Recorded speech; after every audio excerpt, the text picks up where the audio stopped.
So ayun na nga, pinuntahan ko ang isang sikat na tindahan ng kare-kare sa Barangay San Antonio, Biñan, Laguna. Ito ang Salandanan Kitchenette. Kilalang kilala sila sa masarap na kare-kare. At swerte naman dahil maikli ang pila. Kaya naka-order agad ako at nakita ko mukhang masarap nga yung kare-kare nila.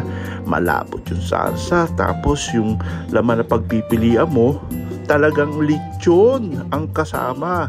Tapos meron din na bagnet.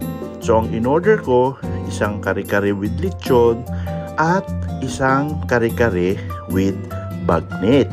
Siyempre, hindi ako makapag-intay. Takaw na ako. Siyempre, dahil kare-kare ito, meron itong kasamang bagoong alamang.